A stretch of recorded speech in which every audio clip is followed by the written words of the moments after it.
Welcome to Stars Launch Pod, where we chat with innovators who are overcoming challenges, pushing boundaries, and collaborating to make space more accessible and sustainable for humanity, one launch at a time. It's one small step for man. Here's your host, Susan Wise. Welcome to STARS LaunchPod, Space Technology and Research Sciences, brought to you by starsciences.org, where we connect, collaborate, and accelerate. I'm your host, Susan Wise, and it's an honor to have with us today Troy Morris, co-founder and CEO at KMI. Hi, and welcome. Thank you so much for having me. Troy, tell us more about you and what you're currently working on to further the space industry. Yeah, so me, my co-founders and our team, we are all hard at work at KMI. So originally founded as Call Morris Inc., we are a space mobility and logistics company. So we've recently done demonstrations of some of that technology up on the International Space Station. But in layman's terms, we're developing the tow truck for space. So the ability to go, grab things and move them, it's really challenging, really difficult. And so we're looking to close that gap for the industry because with all the other exciting things happening, this is our part to play. You know, and there is a lot of debris and junk floating around up there that could cause issues. And we need to clean that up, repurpose it, do something with it, right? Yeah, and that's where we started as a company, was looking at, we've got to fix this debris problem. And as we started, exploring with customers and developing the technology, we had more than one customer coming to us saying, hey, that's great. Debris is definitely a problem, but I have stuff that could become debris tomorrow. What can we do to prevent that? And so prevention is sometimes even as good as the cure. And so it's something that being able to address multiple aspects of the ecosystem is just an absolute pleasure for us. So it's not just the space debris we started on, but that and more. How does this work? Is this something that's actually like part of the space station or something separately that you send up? Yeah, so what we send up, I actually have one of the non-space rated, non-space flown arms with me. But this is one of the arms that we've sent, or similar in size to what we sent up to the space station, that we would plug into a drone that's on the space station known as Astrobee. And so like a drone you might fly in your backyard or your house, it gave us the ability to fly around inside the station. And so there we deployed 4 of these arms at any one given time, and we're able to capture a floating object that has no propulsion. It had no communication. It couldn't tell us where it was. So even though to get to the ISS, there was a lot of communication between the SpaceX capsule and the station, say, okay, align, here we go. Everything thereafter, when we did our experiment, was lacking that communication. And that's one of the aspects we were looking to test, is that ability to have a payload, a end of a spacecraft, or in this case, a drone, that we could use to capture objects that can't tell us their telemetry, or how fast they're moving, where they're going. And so it was a really interesting set of tests as you start unfurling this tentacle mechanical linkage combination. It's gotten a lot of interest. How far out does it extend? Yeah, so the arms go at the full size will be about 1 meter. So it's something that the spacecraft has to get extremely close to what we are going to be capturing and servicing. So it's not a net or harpoon. No, this is more of a close contact, being able to grapple and relocate assets in space. Wow, that's exciting. During your journey and creating this, I'm sure you had some aha moments. You want to share one?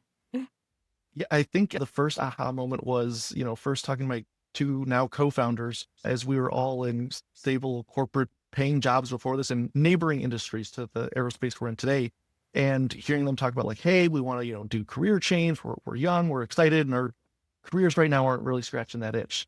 And I was like, okay, I can help advise. I'm not hardware, I'm not software. I came from a business perspective.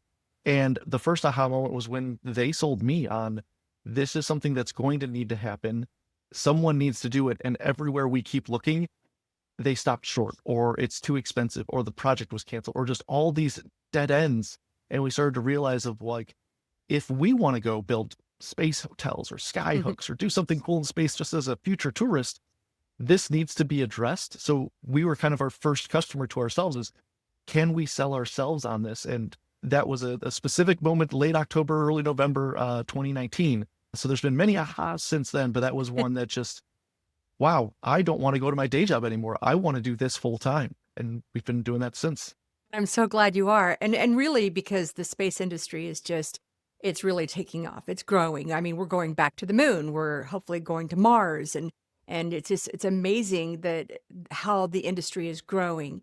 And really, I mean, the more it grows, the more things that go up there, satellites, there's things. I mean, you have a big job in front of you, I'm sure.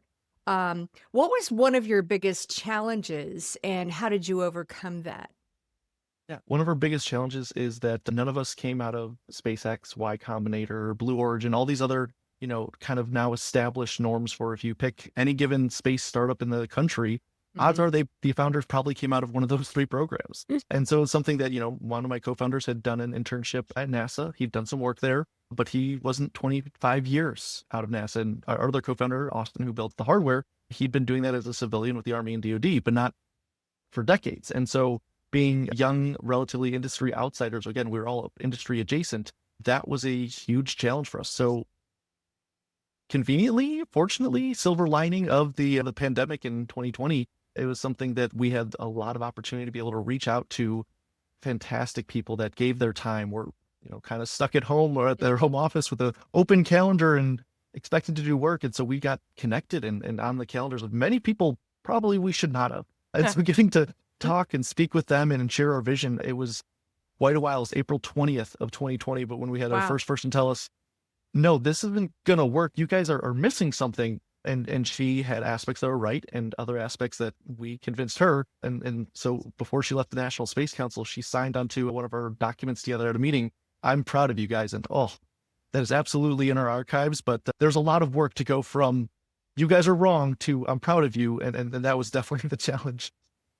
Exciting. Now, it was over the summer that you actually grabbed something with International Space Station. Is that what Yeah, that was? the demonstration, it launched up to station November last Mhm. year, and it actually downmasked May of this year. So November to May, about 200 days in space. It came back to our hands the 4th of July. And so from there, our team was able to dig into the tech as much as they had the data and finally start sharing some of the news pieces on it. So yeah, this summer was very exciting for getting the hardware back. Sunny Williams, who ran many of the experiments, she came and visited us. It was a very exciting summer nonetheless. I bet. So what's next? Yeah. So next is continuing to iterate and evolve the technology. A lot of lessons learned, a lot of firsthand inputs, which you Mhm. don't often get in aerospace. It's That's not true. something that you can normally interview the satellite after it does an operation. So having both the hardware come home and the crew that was standing right next to it or floating right next to it, we've been able to evolve a lot of minor tweaks and adjustments, improvements, and building out the full scale system, all 8 arms, all meter long. It's a hefty little beast. Wow. And with that, we're moving forward with some government and commercial partners for the full mission viable product of LAYLAPS, as the spacecraft will be known. And that's launching in Laylaps. 2027. Okay. LAYLAPS. So Wow. if you know your Greek mythology, it's the dog that always caught what it was chasing. So it Okay. felt very apropos for this technology, a lot of biomimicry. So we were like, let's combine, the mythology that's been popular in aerospace for a while, Mhm. the biomimicry that we've been using, and there was many pieces of advisement against naming it like the Kraken or the Leviathan or anything too nautical. Just to, Mm. they're like, keep it a little bit broader. You guys are going to do big things. And we're like, oh, how about this one? So Laylabs is intending to fly in 2027. What tremendous success already and some cool things coming up. I can't wait. I want to hear more about that when that happens. Um, for our listeners, do you have a piece of advice that you'd like to share with them today? Absolutely. I grew up and we've actually found now some really old pictures of me at 2, 3 years old running around in a Buzz Lightyear shirt. I still To have, infinity and beyond. yeah, absolutely. I still have from like my 5th birthday, a astronaut toy that I got and I've kept with me through all these years. I never thought I would be able to meet an astronaut, let alone work with them, text with Hmm. them, send work to and day to day in this field. So I think the biggest thing just to general audiences is pursue and be persistent. It's something that very often the best things in life are not the first time you ask for them. You find your best slice of pizza when you've had a few different restaurants. You find, your favorite vacation after going to a few spots. And so even if it takes a little bit of trial and error, finding what you're passionate in is just so much more rewarding than trying to fit into a spot that doesn't. What is it that keeps you motivated? Just the successes that come? I wish I could say it was the successes, but if I'm being honest with myself, part of it is spite, part of it is fear of, there's been too many folks saying, oh, you guys can't do it. Someone else, a billionaire is going to get this done. And we're like, okay, but they probably just hire other smart people to do it. I don't see them going up them there themselves with a lasso and grabbing stuff. So like, Hmm. why not us? So that part of, showing that it can be done. And we've had a lot of those successes to prove wrong the naysayers, but also, a little bit of fear is that it was a point that motivated us from the very beginning of we need to be solving this if there's no one You else don't. doing Who's this. going to? Exactly. Exactly. Is that if Yeah. we want to be future space tourists ourselves or have things in space or just enjoy the basic level of communication that we use every day of checking the weather and, using all this technology to keep time and travel. I couldn't have driven around yesterday without the GPS helping me. So I hear you. the having those are definitely the motivations in a long term. But I think like every day, enjoying what I do. We're building an amazing company with amazing people, both in the company and around us. Yeah, your support. You have some really good support there. You have a good crew. Yeah, and when we mention support, the first person always to mention is my loving wife. She has been with me since before we had stuff going to space, and this was a dream. And like, where are you spending your weekends? Why are you waking up at weird hours for a call with Japan or France? What are you doing? So Jenna has been fantastic, but as a company, it has been family and friends, but it's also been the International Space Station. It's been a lot of our research and development with Space Force and SpaceWorks, the Air Force, NASA, and other ways, many of their different offices and facilities, and innumerable number of individuals across the aerospace and the policy sectors, from legal advice to, those folks who took our meetings when they maybe shouldn't have. It's really just such a giving community. And Arms it's been are so far welcoming. reaching. Yes. They definitely are. You got the joke there. I did. There's many good puns in our space. know. And so sometimes you get them, or sometimes I get caught of like, let's not have an astronomical number there. I'm like, well, I guess it is yeah. So it's out of this world, all the puns we can make. Boom. I think that's 3 in a row. Okay. Before we wrap up, I want to ask you, do you have a past or present passion project that you would like to mention?